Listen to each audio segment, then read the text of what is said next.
Babies should sleep alone, on their back, and in their own crib. Wow, I didn't know that. Thanks. For more information regarding infant safe sleep, contact the Shelby County Health Department at 901-222-9000 or log on to shelbytnhealth.com. Funding for this was provided by Tennessee Department of Health. Here's Business Spotlight from your local voice, FM 107.9 and AM 990. And here's your host, George Bryant. Good morning. It is Tuesday already. Oh, my goodness. This week is flying by, right? I know. We haven't even gone to work yet. Yes, now we are. Yeah. Yes. This is our great section that we get to do every morning, every Tuesday morning with our great friend, Tracy Strickland. Welcome, Tracy. Thanks, George. How was your Labor Day weekend? You know, it was really good. I worked a little hard. I did the word labor. Yeah. Yeah. I did a lot of projects. You did? Yeah. Oh, my goodness. So well, hope you had fun. I did have fun. It's great to have, that many days in a row off. I know. And then just getting up and taking it easy because I usually get up and hit the ground. I know. Just no alarm for 2 days. It's amazing how much you can get caught up on sleep and be rejuvenated for the week. And I'm excited about today's show. I am too. Always a great show. Tracy Strickland with Triumph Bank.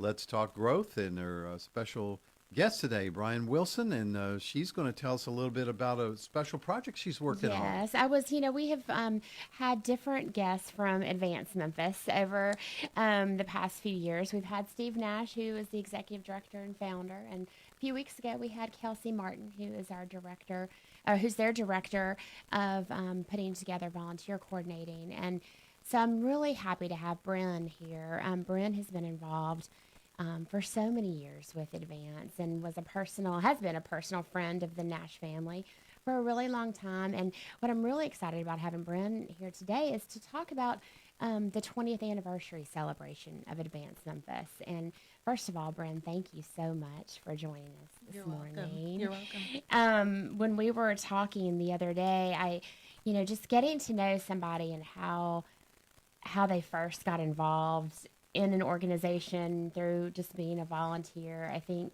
can be so powerful. And so you knew Steve and Donna, and that's how you got involved. But tell us a little bit about your background and what in particular really drew you to Advance as a volunteer first. Well, my involvement began because Steve is very persuasive, and I am pleasantly persuasive. Yes, pleasantly persuasive. And he talked me into helping some folks with their GED training before they took the test. And so it's probably been about 14 years that I started working with some people there. And when you walk through the doors of Advance, there is a gracious, welcoming kindness. It's a loving place, and you want to be a part of it. And so it started with GED tutoring. Right. And that came because you've got a great background. You were a teacher. I was a teacher. I'm a historian, and I taught history. And so I love teaching, and it was a perfect fit. Yes. It was a great introduction into that program. And we've talked, George, over the past few years about the amazing different programs that Advance has had. The GED program is so strong. They've got a work-life soft skills training program, a faith and finances class. It's a 12-week class. We've had members of our team go and serve as mentors and allies and sit with the wonderful folks that are going through this program. And then we're going to be sponsoring the entrepreneurship class this fall. But Advance is 20 years old now, and I remember hearing Steve talk about it was a faith walk, when he first went into that neighborhood. And for those of you who are not familiar with Advance Memphis, it's located in 38126, which is just south of the FedEx Forum. And Bryn, being the historian that she is, and part of this 20th anniversary celebration is to really appreciate and understand the history of this amazing neighborhood in Memphis. And we'll dig into the vast history, but 20 years ago when Steve walked into this neighborhood, can you give us a picture of what 38126 looked like? 20 years ago, the neighborhood was considered the third poorest zip code in the country. Wow. It had suffered a lot of the consequences of urbanization over the years. It had started as in the, after the Civil War, it was a flourishing neighborhood. Right. And over time, it had changed a lot. There were a lot of people in the neighborhood who were lifelong residents who loved the neighborhood and were seeking to restore so many aspects of the neighborhood. But there was also just a lot of the downfalls that you find in an urban neighborhood. Crime was high, unemployment was high, transportation was difficult. Yeah.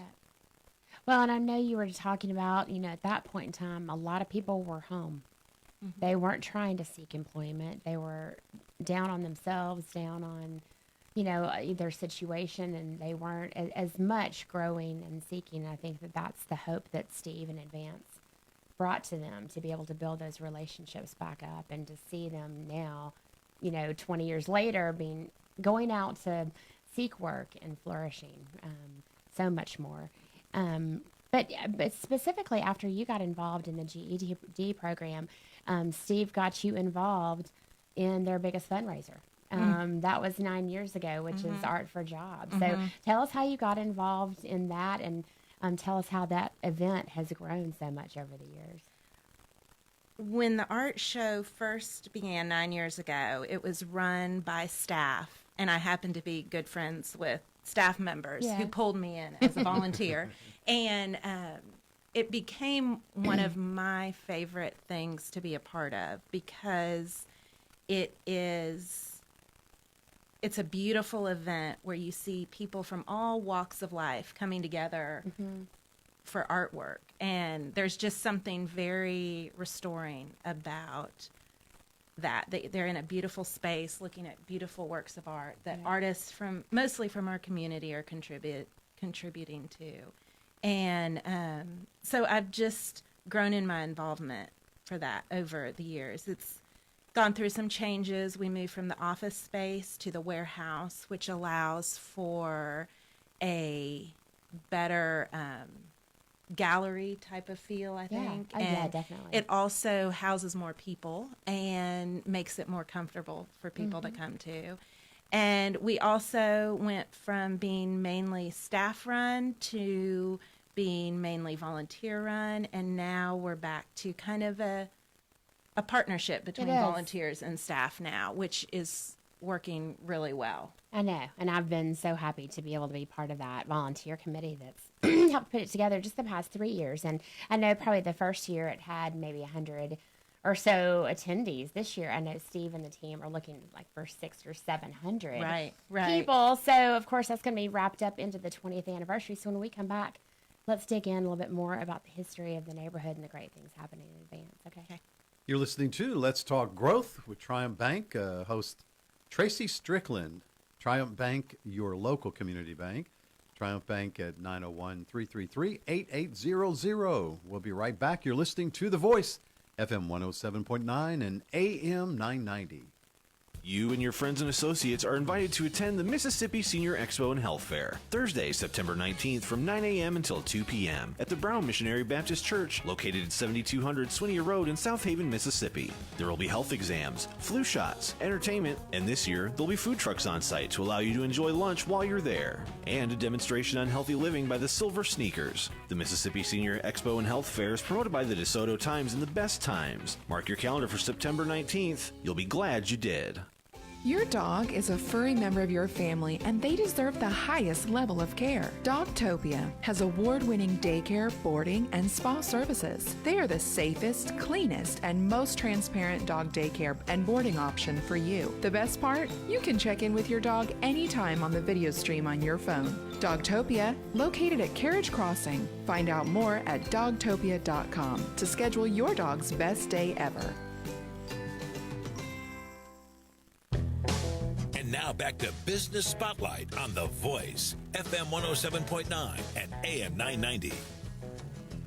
Welcome back to our studios. Let's Talk Growth. We do it every Tuesday. It's with Triumph Bank and their host, Tracy Strickland. You always bring in special guests. Today we've got real special guest, Bryn Wilson, and you're talking about history with Advanced Memphis. I know. It's a special neighborhood. I always learn so much when I dig into the history of Memphis and being able to have an appreciation of the amazing things that happened in South Memphis. And I think unless you really dig in and look at the history books, I think all you would know is just driving through the neighborhoods. And I think part of your job as historian of this 20th anniversary celebration is to be able to showcase this long history of the neighborhood. And why don't you just share, I mean, if somebody's new to Memphis or like unfamiliar with some of the things that happened, maybe just for a couple minutes share some of the most important history points that you feel like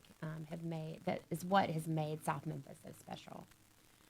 I think one of the most interesting historical points about South Memphis is that in the early 1900s, it was a diverse, flourishing neighborhood. Mm-hmm. It was racially diverse, mm-hmm. and it was mostly upper middle class. Mm-hmm. You had beautiful Victorian homes. You had vibrant businesses. It was a really nice place to live. Yeah. Robert Church, who was the first African American Southern millionaire, lived there, and he was a leader in the community.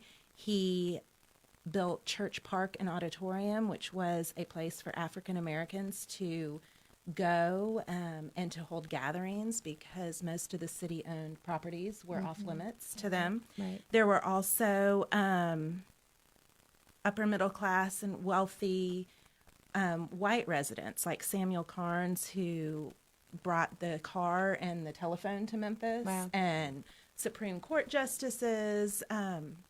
Back to Robert Church, his son started the Lincoln League, which was effort to register and bring out black voters before the NAACP, and then they later brought the NAACP to Memphis. Wow. By 1919, it was the largest chapter. You have an amazing history of people doing great and big things, but then at the same time, you have the race riots of 1866, where 56 African Americans were killed. You have the lynchings at the People's Grocery Store, where 3 men, Thomas Moss, Calvin McDonald, and Henry Stewart, were killed by an angry white mob. And so you have just this mixed history that we're not always very familiar with.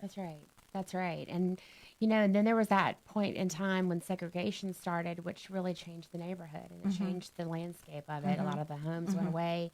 Commercial buildings came out. That's when the projects started being built. But you were telling me something about why the housing projects initially were built, what the use of them was mainly to get people back on their feet, right? But then that ended up changing. Yes, because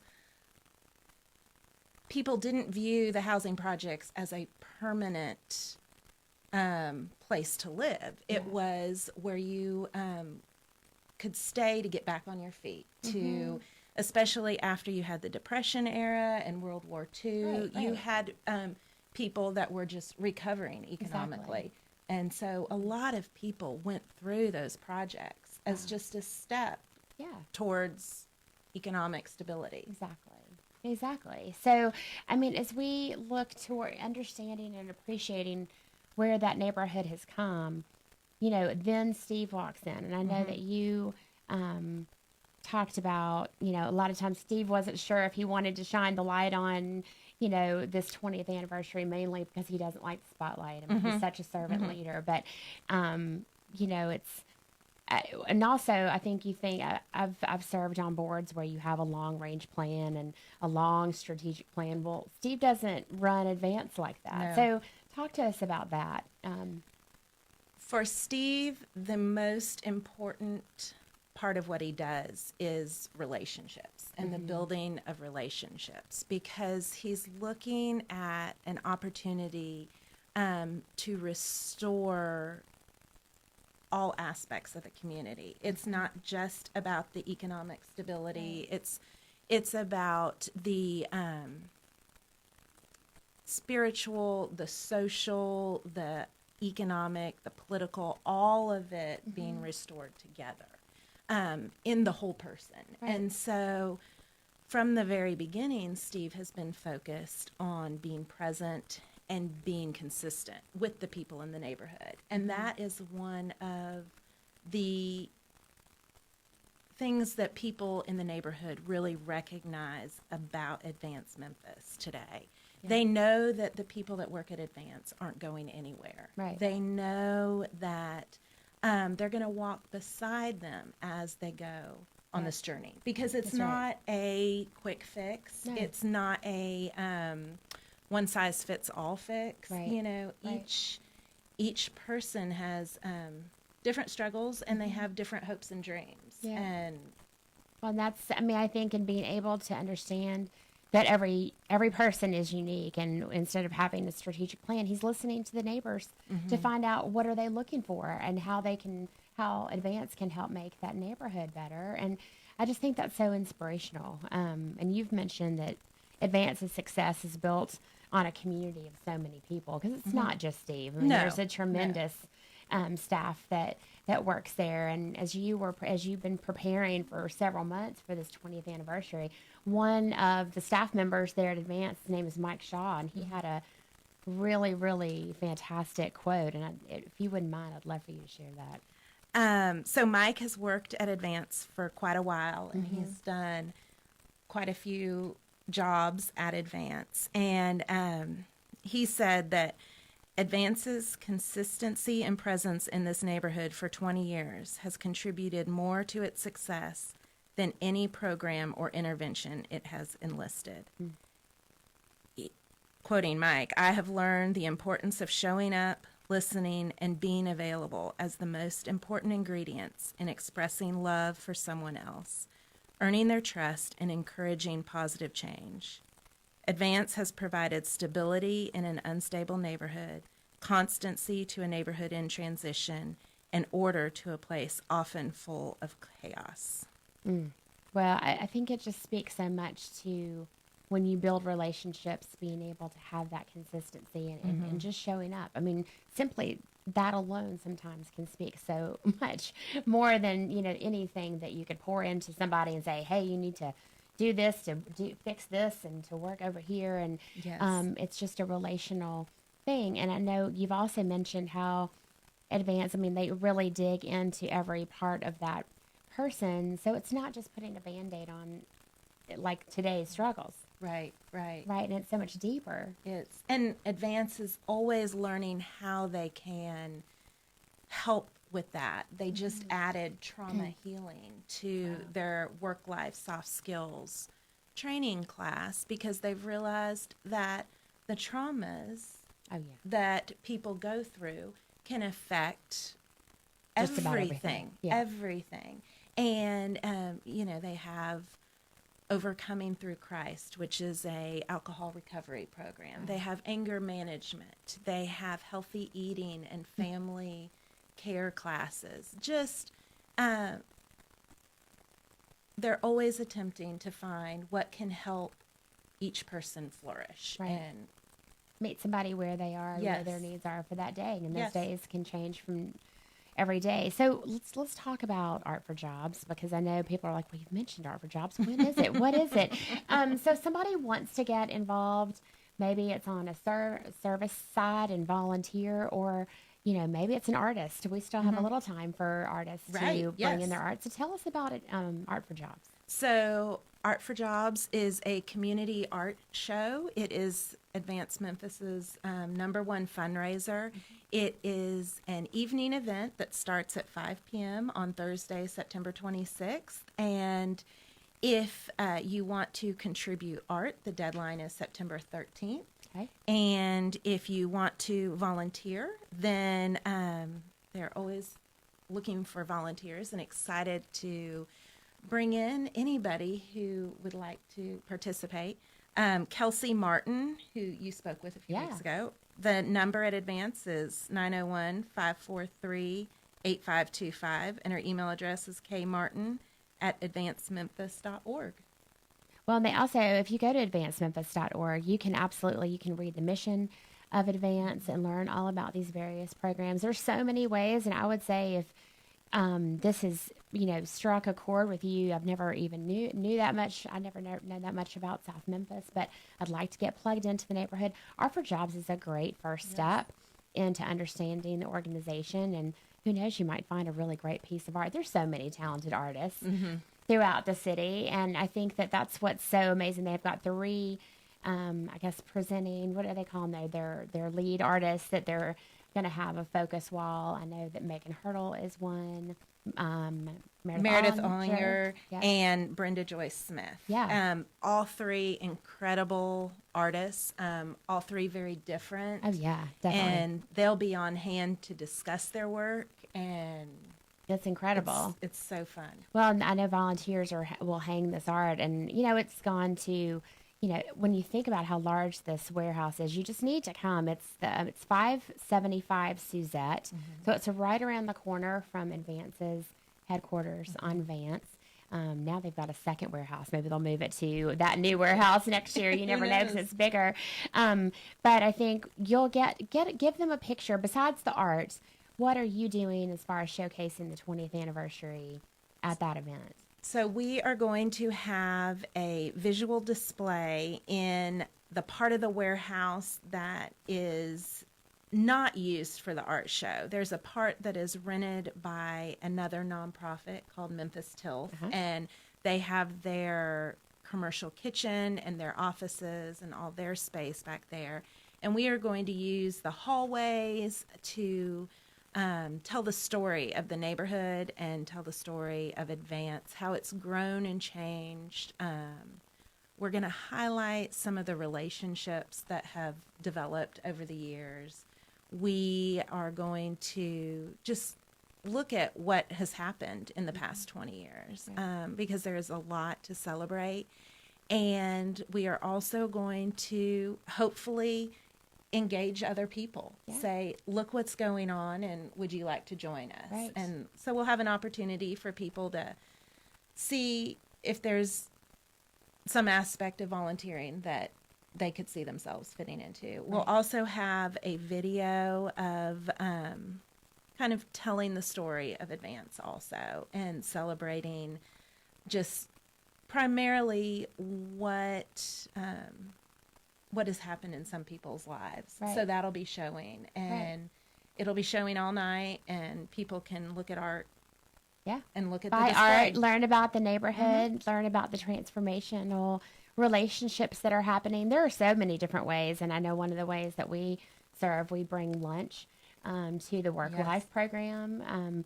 We have helped paint walls at the warehouse, and we've had different people involved in different programs. I know there's a need for help during mock interviews at times. So there's so many different ways depending on what your interest is to get plugged into this wonderful organization. So Bryn, I want to thank you so much for all that you've done for Advance, and thank you for spotlighting this 20th anniversary celebration, because it's going to be so great. So please come. It's remind us of the date.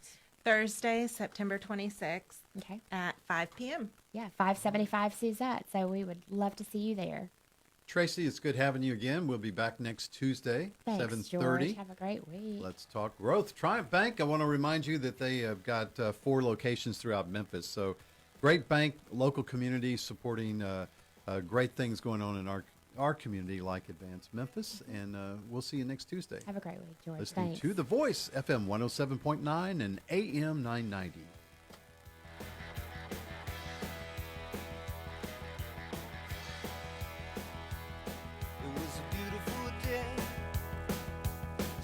Triumph Bank strives to make banking easy for